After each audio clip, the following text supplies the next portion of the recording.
Today on the HopeFilled Financial Podcast, I'm going to share with you the article that was taken down from Ramsey Solutions' website. I've been getting a lot of questions about the article, so I'd like to dive into it in a very positive way and highlight the things that I really appreciated about it. After that, we're going to dive into the Retire Inspired Quotient tool, or RIQ tool, on Dave Ramsey's website. I was playing around with it a little bit this past weekend. I think it might be broken, in an interesting way at that.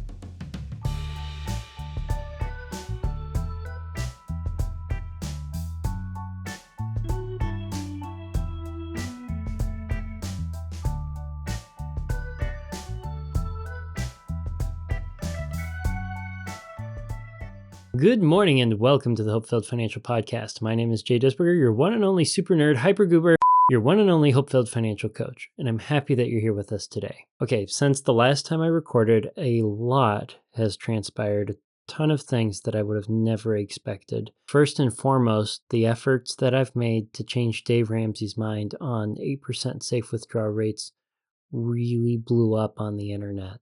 A lot more than I ever could have expected.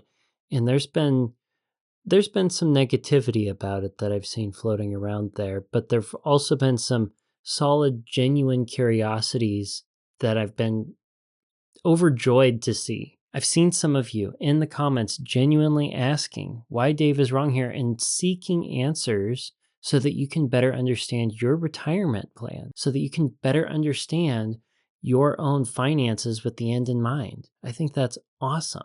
I also had a couple individuals reach out to me and ask me if I could share my story with them, specifically the story about what it was like calling into the Dave Ramsey show, what my motives were. I covered that all last week myself. But if you're curious about the interviews I did, the first one was on the Money Happy Hour podcast with Tom, the savings captain. And the second interview was with David McKnight on the Power of Zero podcast. He has a YouTube channel where you can see a video version of that interview. And even though I showed this article briefly on last week's episode, it seems to be the consensus of everyone who follows the HopeFilled Financial Podcast that you want to see it in more detail. Without further delay, this here is the article that I saw before calling into the Ramsey show. Now, I've used the Wayback Machine because it was taken down. Dave Ramsey no longer supports the information that's in this article because it contradicts his current position on safe withdrawal rates. And I want to make this clear that Dave Ramsey no longer supports this article. This isn't an endorsement of Dave Ramsey's position, nor is it representative of Ramsey Solutions' position anymore. Unless that is, something has changed between now when I've recorded this and when it's getting published. For the record, I'm recording right now on the evening of November 15th. So the name of the infamous article is 3 Ways to Make Your Post-Retirement Plan Last. If you're watching the video version of the podcast, you'll see that this article was last updated, at least the captured version of it, on September 27th, 2021. The one that I saw had an update that was much more recent, but this is the closest we get. So let's read into it. You've worked hard over your wage-earning career to accumulate a nest egg you're proud of. You've saved, invested, and planned, and now it's time to think about the next step. Withdrawing your savings. If you're close to retiring, and even if you have a decade or two to go, be sure to set yourself up for financial well-being all the way through your twilight years. Here are 3 ways to make the most of your retirement savings. I think that's a really hopeful message to get things started. Point number 1 is before you retire, pay off all debt, including your mortgage. And I sincerely agree with this advice personally. I think it's very healthy for all of us to hear. A recent survey by Transamerica Central for Retirement Studies found that Americans born between the years 1946 and 1964, known as baby boomers, are heading toward retirement, still carrying a significant amount of debt. The survey found that 75% of baby boomers have some form of household debt, including credit cards, mortgages, and car loans. Debt in retirement will shackle you to payments, which can bust your post-retirement budget. If you're nearing retirement, slash your debt now with gazelle intensity. That's right, car loans, consumer debts, and even your mortgage need to go. Start by listing out all your debts, smallest to largest, to determine how much you owe. Next, calculate how long it's going to take you to pay off the debt and how many years you plan to continue working. If you can get rid of all your debt before you retire, great. Get busy and clear the debt. However, if you think there's no way to clean up the debt before you retire, you might need to make some drastic changes. First, consider working a few more years so you can retire debt-free. That can be a tough call if retirement is just around the corner, but retiring without a financial and mental burden of debt will be well worth the effort. Another option to consider, downsize your home. While your home is your biggest asset, it could also be your biggest roadblock to becoming debt-free before retirement. In fact, the average baby boomer is carrying more than $178,000 in mortgage debt. Now, keep in mind, selling your home to pay off debt is not the right solution for everyone. If you love your place and you're close to paying it off, or your mortgage is a small percentage of your post-retirement take-home pay, by all means, keep your house. But if you have a lot of debt and a big mortgage, downsizing to become debt-free before retirement could be worth it. Another word to the wise, never cash out your 401k or other investments to pay off debt. You'll get hit with taxes and penalties, in some case, 40% of your savings. At this stage, in the retirement savings game, you need to keep your cash and not give it away in taxes and penalties. Straight up, for this point of the article, I think it's right on message with what Ramsey puts out. Now, again, he's gotten rid of the article, but I think this still falls in line with what I know of what Dave Ramsey endorses. Get out of debt, and by all means, be debt-free before you retire. With all the buzz going on about safe withdrawal rates, this article makes a great point on the other side of things, the actual amount of money that you need to retire. If you get rid of your debt, you get rid of your mortgage, you don't need as much to retire. So you can reduce the percentage of your portfolio that you need to pull out in retirement to have something that replaces your income. You don't need as high of an income. You don't need to put as much of a burden on your nest egg, which can, in a lot of cases, reduce the amount that you need to live off of from an unsafe safe withdrawal rate to something that you're much more comfortable with once you understand the risks that are involved. Time to move on to the more controversial part of the article, which is point number 2. So point number 2 is to ease into retirement. According to a recent study, 45% of workers envision a phased transition into retirement. They plan to exit the marketplace gradually by intentionally reducing their work hours to enjoy more free time. Only 21% of workers expect to stop working immediately when they retire. Easing into retirement is a great way to generate income to bridge the potential savings shortfalls. Here are a few tips on how to ease into retirement. Consider a conservative withdrawal rate the first few years. Again, the article says the first few years, and I agree with this. I agree with the emphasis that we want to be conservative in the early years, because the first few years of our retirement, the first few years where we are dependent on our nest egg to support us, those years are going to be the most sensitive to safe withdrawal rate mistakes. If we get too aggressive early on, we can cripple our nest egg from a mathematical perspective before we even know that we've set ourselves up for significant undue risk that we will run out before our retirement ends. And this is the part that I read before calling the Dave Ramsey show that got me really thinking about the conservative safe withdrawal rates in the context of a source from Ramsey Solutions. It reads, a withdrawal rate is the percentage of money you take out of your retirement savings. Try to take out less than what you earn through growth so you don't drain your savings. A recent report studied the history of potential outcomes of withdrawal rates and landed on this. Aim to withdraw no more than 4 to 5% of your savings the first year of retirement. From there, adjust the amount every year for inflation. Now here the article has a little citation, a little 6. If you click on it, it takes you to the Fidelity article that I mentioned last week. And the Fidelity article in question does a very decent job of representing safe withdrawal rates graphically for our understanding. Now, I want to point out here, it doesn't say when you can increase your safe withdrawal rate to something that's less conservative, even though there's an emphasis on the early years. And I want to reiterate that this is the part that Dave Ramsey, at the time of this recording, does not agree with. This is the part that got the article taken down after my phone call.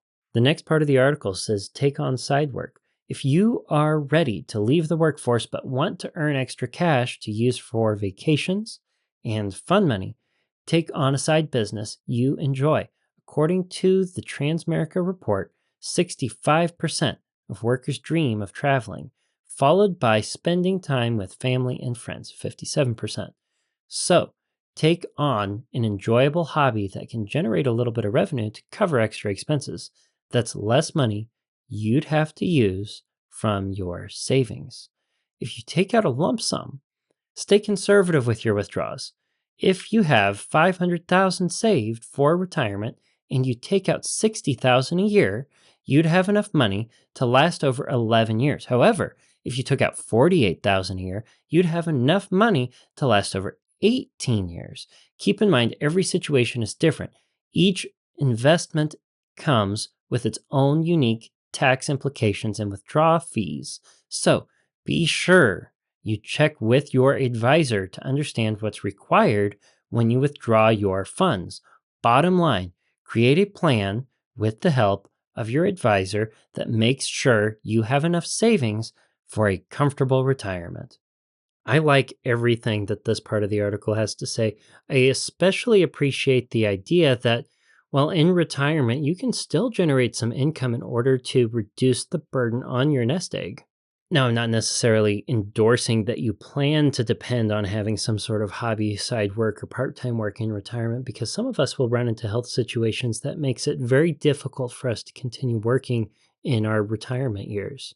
So I'd much rather you save earlier on to have a large enough nest egg that you don't need to work.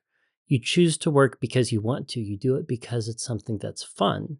And you do it because it's your passion. Now, the next part of the article is a fun example that, had this not been taken down, I probably would have used to make reference to Dave Ramsey's opinion on safe withdrawal rates, whether he's talking about a dynamic withdrawal rate that is relative to a rolling nest egg or the constant dollar method that was popularized by the Trinity Study. And so scrolling down here, they have a little graphic. If you're not watching the video, I showed it last week. It's very similar to the graphic in the Fidelity source that they had, their citation number 6.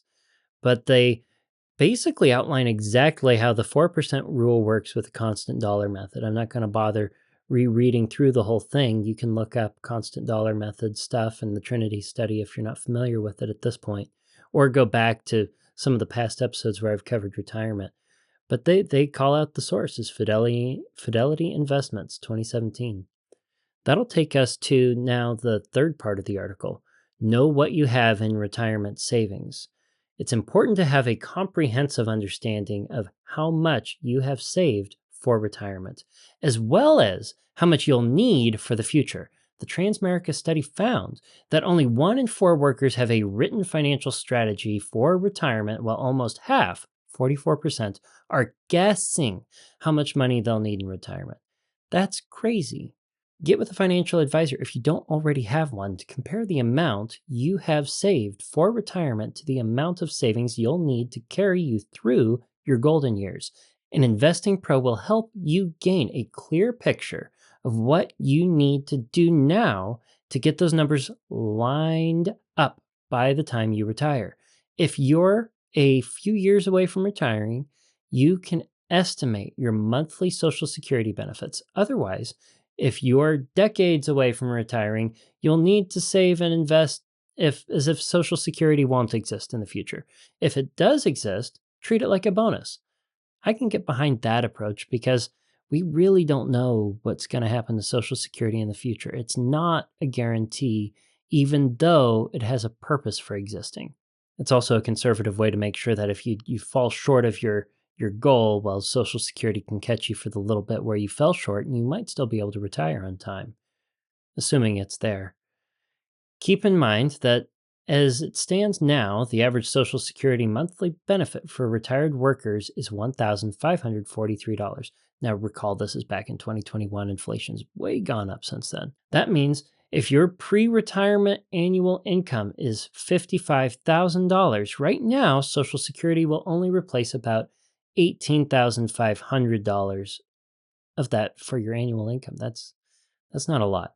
You'll need another $36,500 per year to maintain your pre-retirement income. Ideally, the gap would be covered by your retirement savings. Now, you don't necessarily need to replace all of your pre-retirement income because you paid off the mortgage if you're following this article's advice. If you paid off the mortgage and you're a Ramsey follower, you kept the mortgage at around 33% of your take-home pay or less. So maybe you could get away with, say, 70% of your pre-retirement income in retirement and have the same standard of living. And I say that to give you a little bit of hope if you're like, oh, I don't think I can save enough to replace 100% of my income. You don't necessarily need to. So let's continue with the article.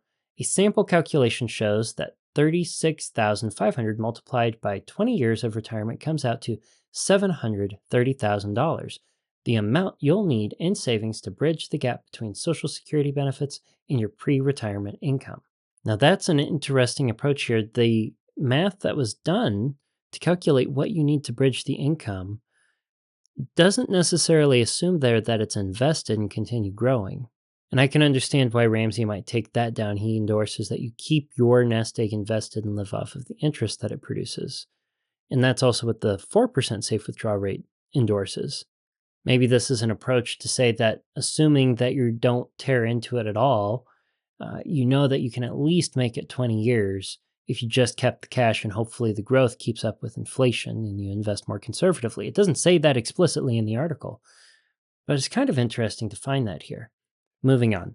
Realistically, retirees will most likely need 70% or more of their pre-retirement annual earnings. I was close on the money with the 70%. To maintain their lifestyle through their golden years. Keep in mind, there are many complex financial variables like market volatility, inflation, and the cost of living adjustments that will impact your overall personal retirement savings equation. Amen to this article calling out market volatility, as well as cost of living and inflation changes as some of the factors that are outside of your control that are going to impact your plan that you need to plan around. That's brilliant. Back to the article. That's why it's important to talk to your financial professional. They'll walk you through those variables and help create a custom plan for your retirement.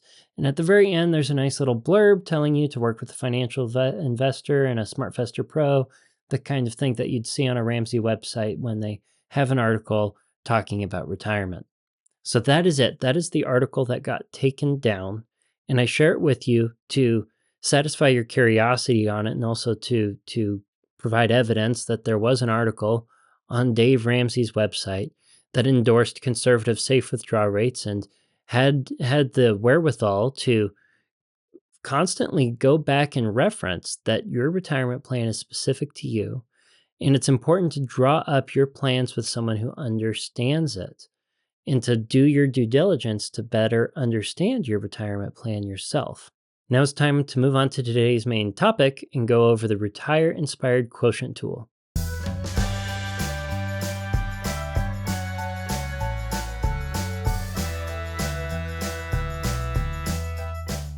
So what I have right here on the screen, if you're watching the video, is the Retire Inspired Quotient tool. This came about back when Chris Hogan was a Dave Ramsey personality. Chris Hogan was sort of their retirement guy. His books, his writings, and the calls he would take on the show were very focused on retiring and living your best retired life. And the whole idea of how much money do I need in order to retire with dignity was something that came up a lot. It's something that we've clearly seen still shows up on the Dave Ramsey show. And for that reason, this is still on Dave Ramsey's website, and I want to show you a little bit of how it works. I've already signed in with my email. The first question it asks you really doesn't impact much of what comes thereafter, But it's an important part of the retirement planning, and it appeals to the human side, the behavioral side, and kind of the dreaming about what you want your retirement to be. Chris Hogan used to say, dream about your retirement in HD. I'm more likely to tell you that I want you to think of your retirement as a painting. I want you to be able to visualize it in your head in detail, then work a plan and apply the layers to that plan, to that painting in the appropriate order in order to create the vision that you have for that canvas. And right here, basically, they give you 6 different priorities you might have in retirement. Which of these best describes your dream in retirement? Given that I'm expecting baby boy number 2, I'm going to say family. That is genuinely what I believe. Now, the next step here asks, what is your annual income? We're just going to come up with a hypothetical income that's, say, $75,000. I'm not saying that's my income. I'm not saying that it isn't. I'm just saying that it is an assumed income that results in a nice number that if we go down to roughly 70% of that, we're right around $4,375. If we round up to 72, that gives us a nice $4,500 a month to target for what we want in retirement income. I think that's a very reasonable number that would result in a retirement with great dignity. So we're going to click that. Next, it says, when would you like to retire? And there's a little slider here with a calendar. It's very friendly. I'm going to say 30 years because, well, as of last week, I'm 30 years from age 60. So we're going to hit continue from there. Next, how much do you already have invested? Ever since the infamous call to the Dave Ramsey show, the world knows I have about $120,000 saved up, so we're just going to use that number. Y'all know it. Okay, it says my retirement goal is $1.6 million, roughly $1,638,400 to be exact. And to boot, it tells me I need $239 more invested every month in order to hit my goal. Now, what I'm about to show you is the most interesting part of the tool, in my opinion, and after we cover that, I'm going to show you why I think that this particular tool is a little broken. So note that we punched in a number of variables. We punched in what we needed in retirement or what we thought we would need each month in retirement. We punched in how much we have in retirement and how much time there is between us now and anticipated retirement. What we didn't put in were any parameters to derive how that nest egg is going to be turned into an income. If you're looking at the screen, there's a little pencil on the upper left. If we click that little pencil, click, it drops down all of the inputs that we put in, plus 3 assumptions that we did not put in. The first assumption is your investments are going to be growing at 11% interest. The second is inflation is 3%. And the last one is your withdrawal rate is 8%. Given this website is still live, I'm not surprised that this reflects Dave Ramsey's 8% withdrawal advice that he gives on the radio. Here it is, present in a tool, behind the little edit button, 8%. Now, I'm going to change that to a conservative 4 for myself. And I'm going to leave the inflation alone for now. We'll come back to the inflation. If I change it to 4, it doubles my retirement goal. And it says now, to my dismay, that I need $1,012 more per month invested in order to make this goal. Being that I'm a bit of a super nerd, I've got my fancy calculator here. It's the one that I used in engineering school. What we're going to do is we're going to take that 3.2 million, and it's a little bit more than that, and I'm going to multiply that now by my 4%. Well, that gives me 131,000. If I divide that number by 12, that gives me my monthly income, and it's actually over 10,000, which means this nest egg goal that the Retire Inspired Quotient tool is giving us is correcting for inflation. It has blown it up, given the inflation assumption that we put in there at 3%, that was the default, so that I'm getting the monthly income I asked for corrected for inflation. I'm still getting the same buying power. My input was in today's dollars, and the goal it's giving me is at the age that I want to retire, for me, 60. So why do I say this tool is broken? If we scroll down, there's a little number on the left. Above the number, it reads, if you don't invest any more money until you retire, your current savings could be worth $1,131,800. That's all well and good. But if I were to go over to Dave Ramsey's retirement calculator, This is also on Dave Ramsey's website. I'll link to it and the RIQ tool in the description. Let's type in some of the same numbers here. I'm 30. I'm going to retire at 60. I currently have $120,000. Let's just say I'm not contributing anything else, and we match the 11%. I get $3.2 million. That's tomorrow's dollars. Because inflation didn't get corrected then in the RIQ tool, right? If I left my $120,000 alone in this example, and the retirement calculator at 11% is supposed to be believed, I should have 3.2 million, not 1.1. So let's go up here to the edit, the little edit thing here, and we're just going to say 0% for inflation and see what happens. If I type in 0, I get 1.3 for the goal. So if I scroll down now, it says that if I left my money alone, I should have closer to $2.7 million. But again, the retirement calculator says 3.2. And I got rid of inflation. Now the RAQ tool doesn't let you get rid of inflation entirely. It has inflation at 0.01, but that's as close to 0 as we can get. Maybe I can make it all work out by giving an inflation corrected interest and kind of trying to trick it. Let's say I gave it we'll give it 8% interest. We'll say 11 minus 3 equals 8, so that everything is done in today's money. And we're going to say inflation is 0. We're taking care of it in the interest rate. Well, it gives the goal of $1.3 million. It says I need to save $71 a month. And if I left it alone, I would have $1.2 million. Well, let's double check that on the retirement calculator. We're going to give it the same interest rate of 8%. I get 1.3 million over here. So now that's a little closer, the 1.2 and the 1.3. When I get rid of the way that it's treating inflation in the little edit settings here, just for one last double check, if I type in 11% interest, 3% inflation, the goal in tomorrow's money, given a 4% withdrawal rate, is inflation corrected.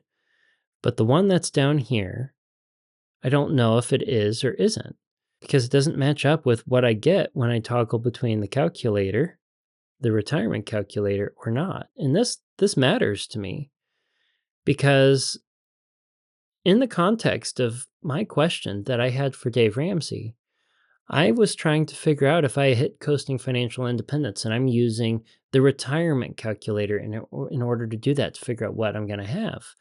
But if I type in the similar numbers in the RAQ tool, it way underestimates, by comparison, how much the $120,000 is going to grow, even giving it the same percentages and making an effort to trick it in and around the inflation numbers. And the craziest thing is because it suppresses, be it gremlins I don't understand or because it's broken, the amount that what I have in my lump sum today is going to be able to grow into tomorrow. Well, it told me that I needed to be saving an additional $1,000 a month in order to retire with dignity, in order to make my goal. And I don't think that's right. Now, I'm not against trying to inspire people to save additionally for retirement. I'm not, but I would like it to be clear. I'd like to know why I need to save more. And I'd like to understand, okay, what's the minimum? And then what am I going to do over and beyond that? Because I don't know what the future is. I don't know what kind of returns I'm going to get. I don't have a crystal ball. Now, I share this with you not to throw the tool under the bus, but to kind of make you aware that if you use the tool, there's a little edit button there so that you can put in a safe withdrawal rate that you're more comfortable with after you understand the risks that can be there with and associated. And if you've been following the buzz that's gone on recently, you know that 8% is we know that 8% is too aggressive for the vast majority of retirees and for the vast majority of time horizons. Let me know what you think in the comments below. Did you enjoy seeing the article that was taken down? And did you have anything that you learned from that article? Anything that you wish would have stayed up? I liked the article. I personally wish that it was still live. And I thought there was some good stuff in there. And when it comes to the RAQ tool, is there something that I'm missing when it comes to my interpretation of why I think it's broken? Did I get things too convoluted there, going back and forth? Am I misunderstanding how it's supposed to work? Or do I really need to be saving another $1,000 a month in order to retire with dignity? If so, well, that gives me the answer that I was looking for on The Ramsey Show, or at least part of it. Still wouldn't include a productive conversation where I'd get to discuss the risks that safe withdrawal rates can have when they get too aggressive with Dave himself. But I think that's going to do it for us today on the HopeFilled Financial Podcast. Until next week, until next Tuesday, budget bravely and enjoy your hope-filled financial future.